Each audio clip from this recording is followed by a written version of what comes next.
Jim, we've got a standard first question. If you can give me your full name, your rank, and the unit you worked for during World War II. Well, I was the rank at when I retired from the army. Yeah, whatever. Yeah.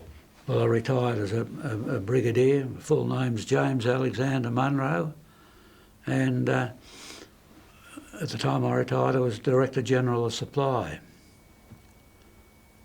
But I'd had various other appointments, during the time. When you were growing up as a young boy, did you have any experience either of a relative or, say, a teacher who had been affected by, sorry, my voice is disappearing as well, who'd been affected by gas during World War I? Did you know anyone? No, not that I can recall.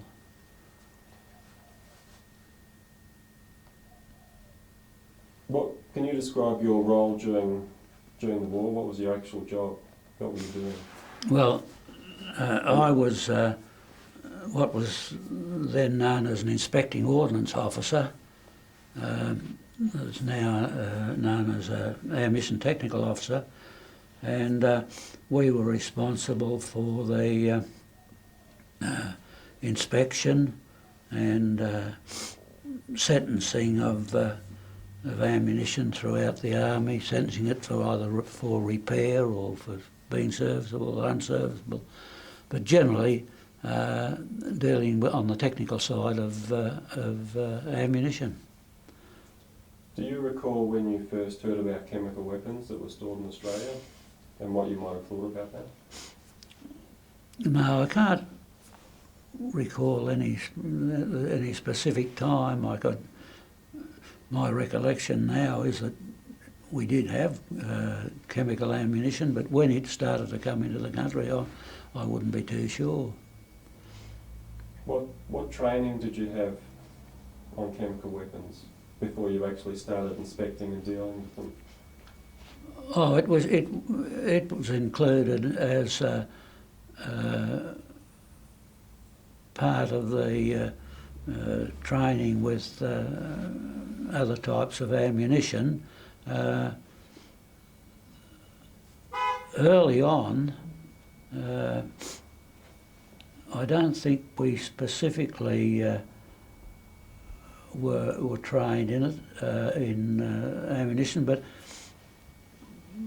once you became familiar with ammunition, expert with it, well, you would pick up from the documentation and drawings and information that came about it, just the same as you would with, say, high explosive ammunition of calibres that you hadn't dealt with or hadn't been trained in when you were doing your training school.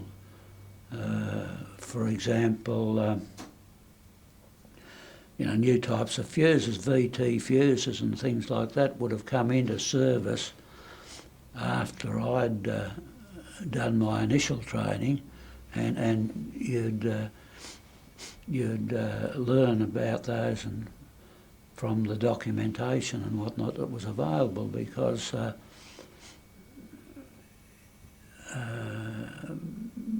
from your basic training you were able to study the information coming and virtually teach yourself all there was to know about them. So you don't recall at, say, basic training having smelling sets or getting exposed to the smell of mustard or so on? I remember doing training with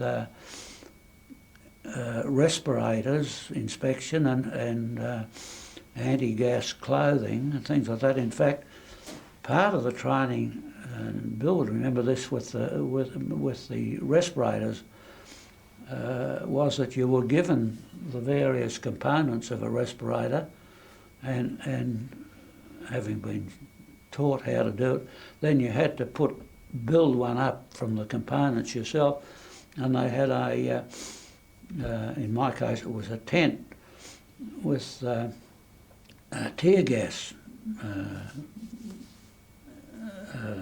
in the tent, and you had to put the respirator on, the one that you'd made, and go in with the tear gas. And of course, if you hadn't made a very good job of it while you were in training, it was a good way to teach you to do it properly.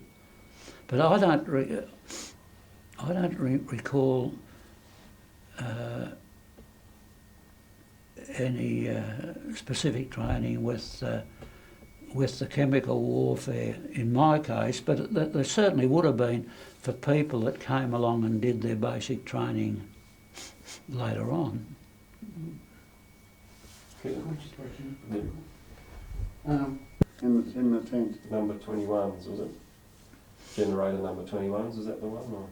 Yeah, I can't remember now. Okay, I'm good to go. Yeah, right. Can you describe to me how you remember the chemical storage area at Albury? What it looked like in terms of sheds, you know, how they're constructed, what was on the floor, what they actually contain? Well, I wasn't based at Albury, the depot. I was on the inspection staff. We were based in Melbourne, and we would be called round to the various depots to do inspections and so on. And the times that I went to Albury, as far as I can recall, they were in the chemical warfare that I was involved with. It was mainly 25-pounder shell. They were in wartime constructed buildings of corrugated metal with a doorway at each end, and at that stage, certainly in some of them, didn't have concrete floors. The flooring was just metal, granulated metal, you know, type thing. And that wasn't only for the chemical, that was a lot of the other ammunition. Because one of the problems was that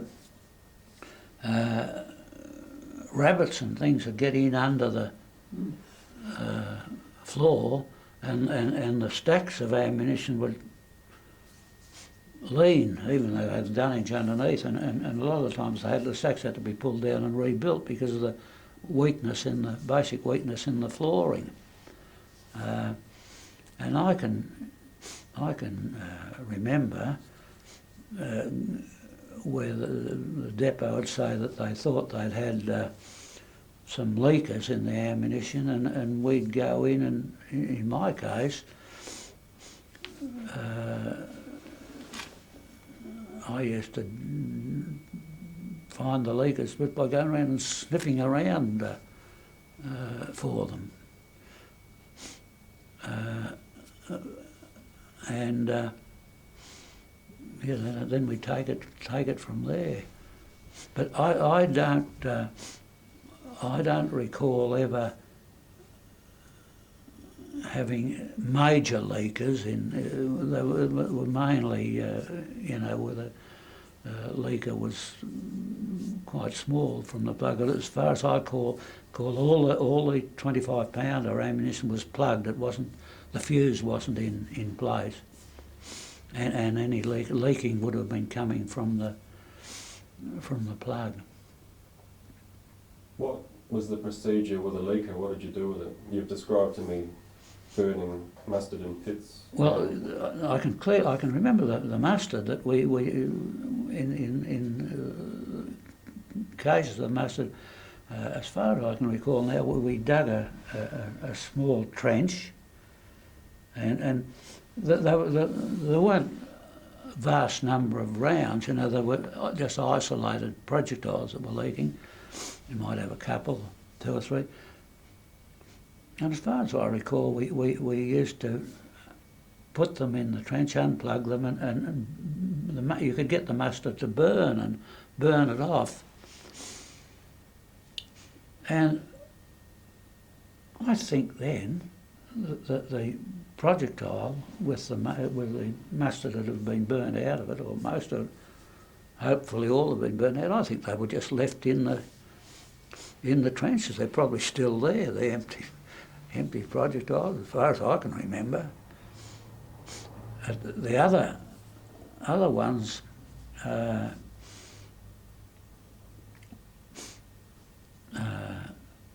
think we would just try to vent them a little bit, and then sort of tighten the plug up and fix the leaks. But once again, I say that as far as I was involved, they were only isolated rounds. What was the procedure for a leaking phosgene or BBC round? Well, that's what I'm having a lot of trouble remembering. Well, as far as I can recall, with the isolated rounds, the idea was to try to stop it from leaking, and I think if you could release the pressure a little bit from the plug and then re-plug it, you could stop it from leaking. And as far as I can recall, that's what we did with just isolated rounds, but we weren't handling, big quantities, such as you were later on with, with the high explosive, with the copper azide in the fuses. That was a far bigger problem. And you'd remember that, Bill, with the copper azide in the fuses. What sort of protection were you wearing when you were doing the disposal, of mustard in the pit, for example, if at all? I think there used to be a gas cape. When we were doing the sniffing, we weren't wearing anything. When we were sniffing around to find it, no respirator, no anything. But when we actually were handling the ammunition, there was a camouflaged gas cape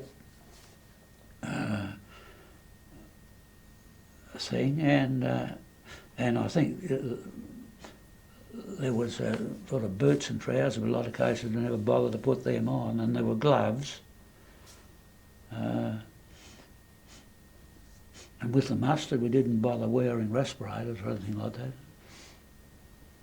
In fact, I don't think we wore respirators at all with any of it. But I suppose if you're doing big quantities, you would have had to.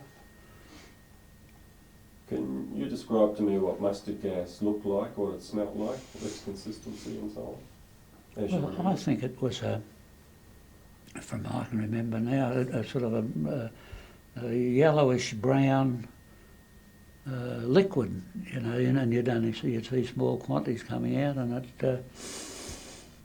just smelt like mustard gas. I don't know.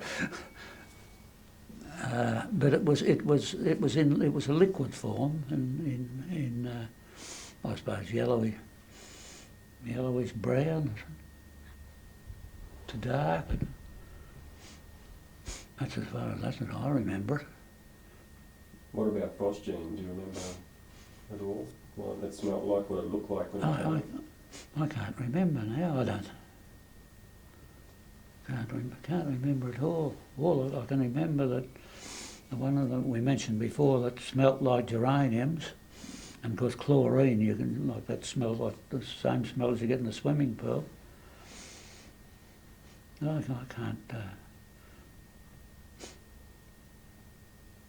I can't recall what it looked like. I wouldn't have seen very much of it anyway, only small quantities. I got an idea that, if you got a fair issue of it, it used to, certainly I think the chlorine came like a fog, a sort of cloud, but I wouldn't be sure now. It's a long time ago. Did you get any burns at all? Any mustard gas burns? No. Did you see anyone that did get any burns? Or No. One of the things you told me you did was inspect anti-gas clothing. Can you describe that? Beg your pardon? You used to inspect the anti-gas clothing. I'm sorry, I can't. My deafness. Sorry, my voice is not too good either now. One of the things you used to do was inspect the anti-gas clothing. You described Yeah. it. Can you describe that role and what you did? Yeah, we used to inspect it to see whether it was still serviceable. I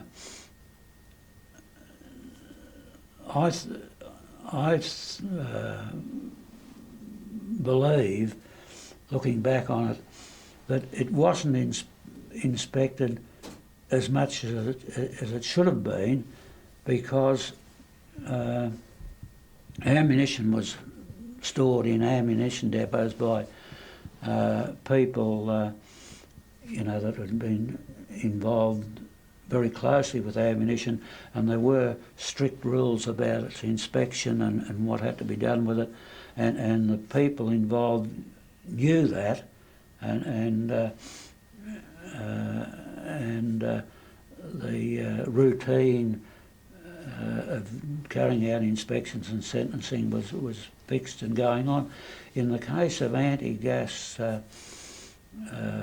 clothing and respirators, it was stored in depots that were responsible for storage of all sort of general stores and particularly other sort of clothing which wasn't subject to inspection at all, and they weren't used to having equipment like that should have been inspected regularly.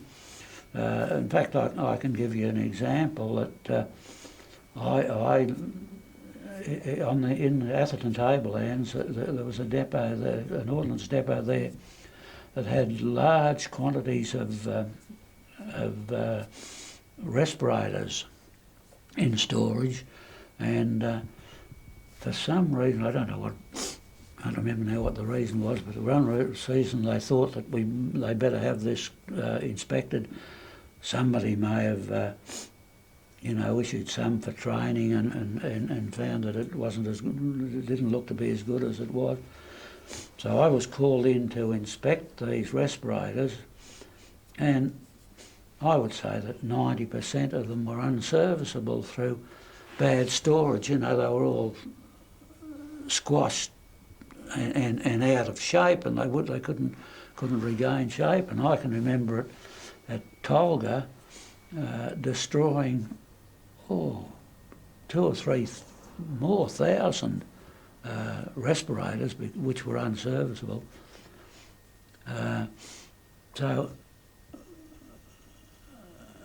Really, as far as I'm aware, at that stage the inspection of anti-gas equipment wasn't as good as it should have been, and there would have been a lot of it unserviceable.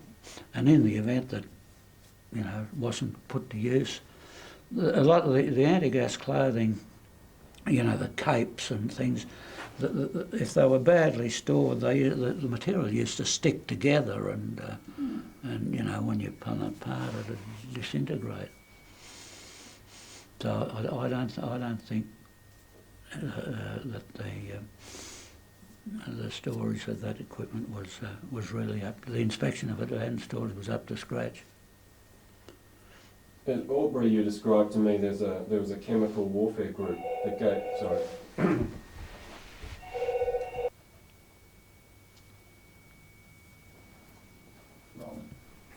Jim, can you describe, as you remember, the arrival of the chemical ammunition?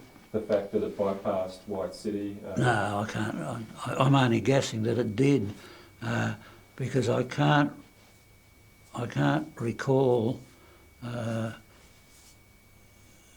any instructions going to White City that they were, to expect chemical warfare ammunition. But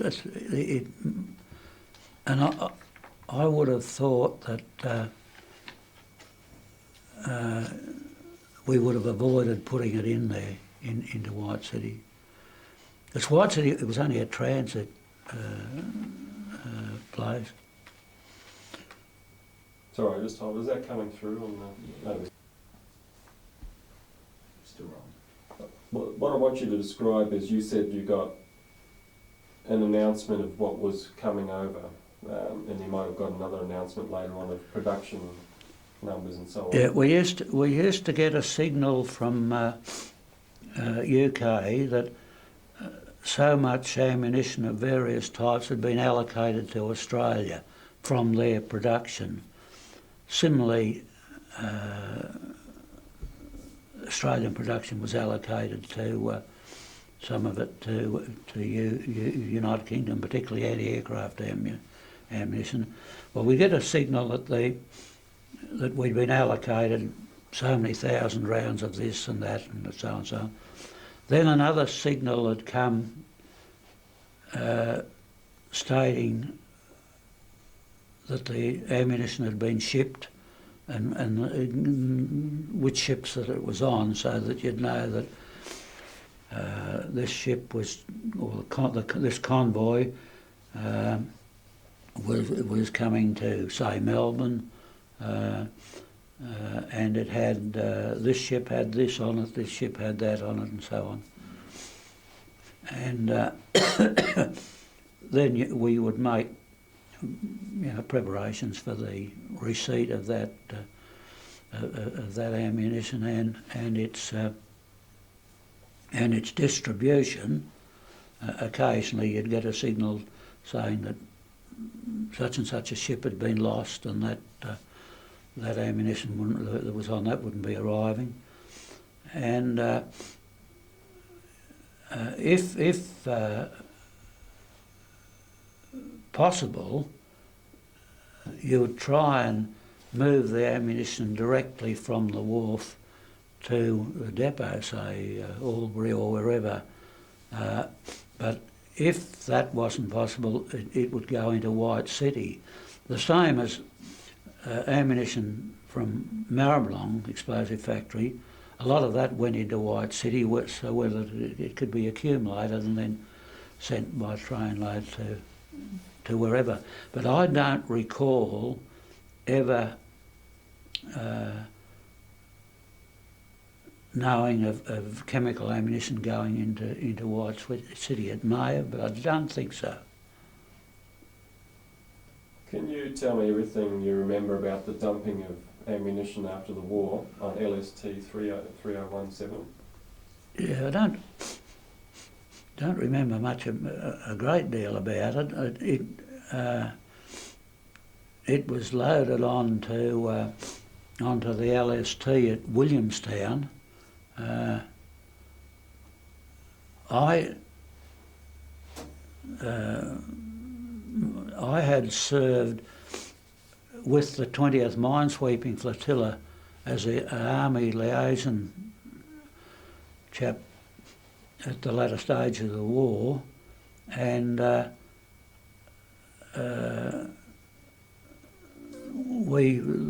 flotilla went round to various places in the Pacific, and we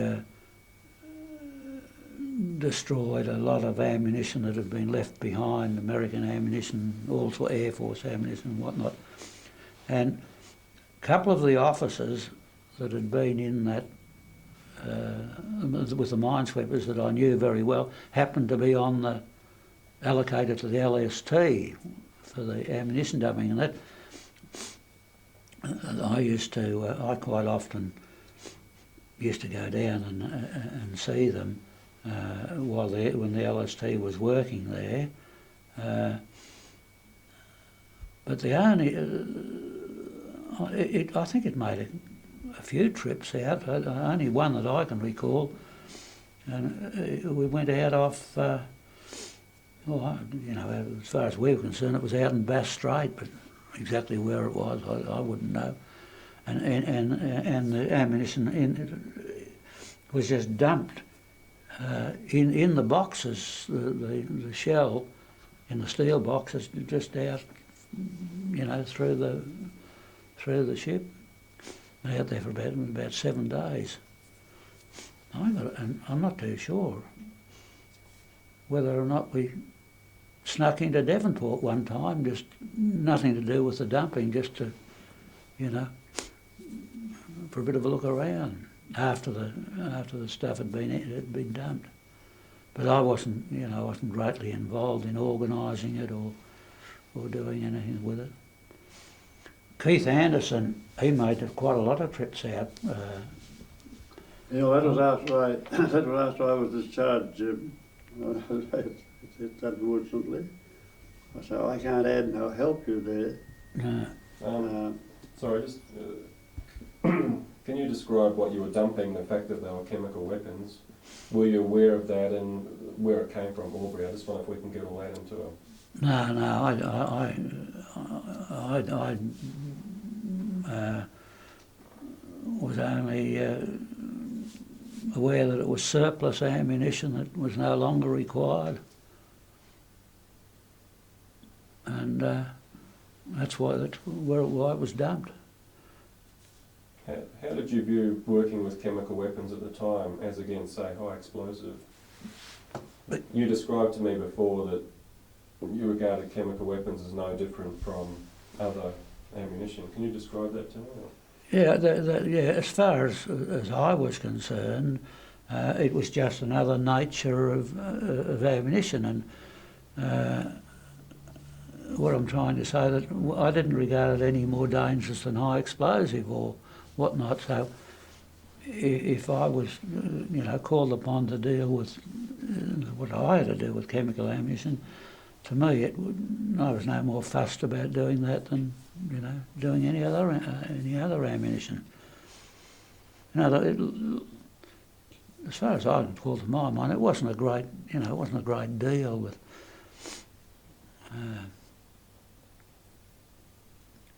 Do you still feel the same now, looking back on it?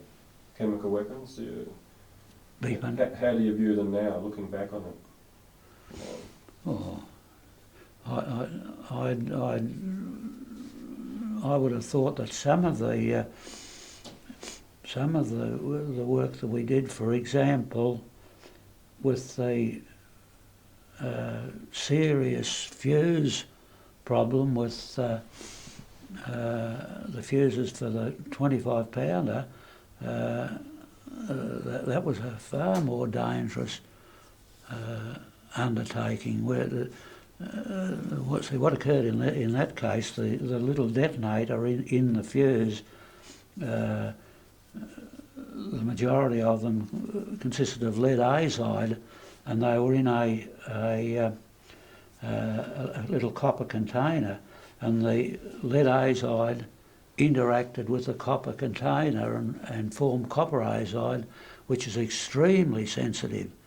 And those fuses had to be removed and destroyed, and the projectile plugged. Well, they were that sensitive that you'd only do one at a time. Like the team that was working on doing it, the projectile would have to be very carefully unloaded and one go into the laboratory and be fuse taken out, fuse handled very carefully, put away. Well, I reckon that was a far more dangerous project than handling a chemical, in my view. Do you feel we should ever store it here again? We should ever possess chemical weapons here again? Do I feel that we should ever in the future hold chemical weapons here again, or they should be banned forever? Do you have any viewpoints?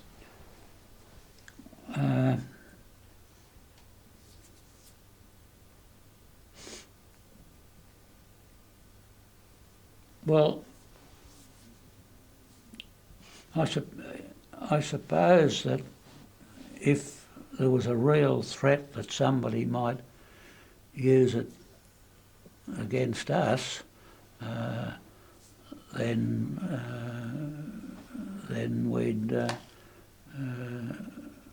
we'd consider very seriously with having it, but I don't know. Because nowadays you'd be thinking about the nerve gas and that type of thing rather than. I don't think we'd ever bother with mustard or that sort of gas again, but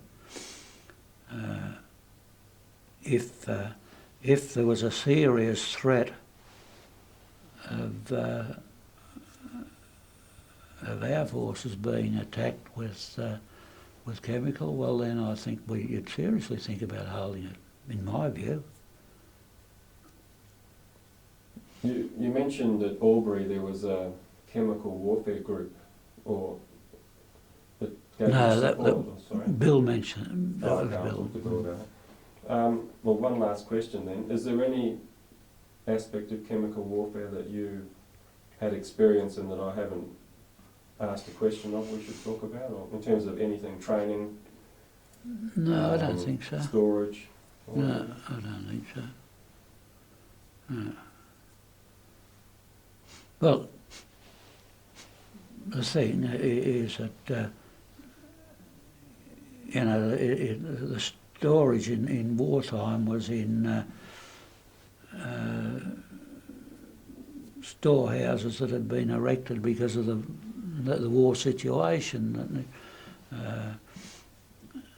There are existing storehouses now around the depots are much better for storing, but then again, I suppose if there was a rapid and big expansion, well, you might be once again storing ammunition in, you know, storehouses that weren't ideal.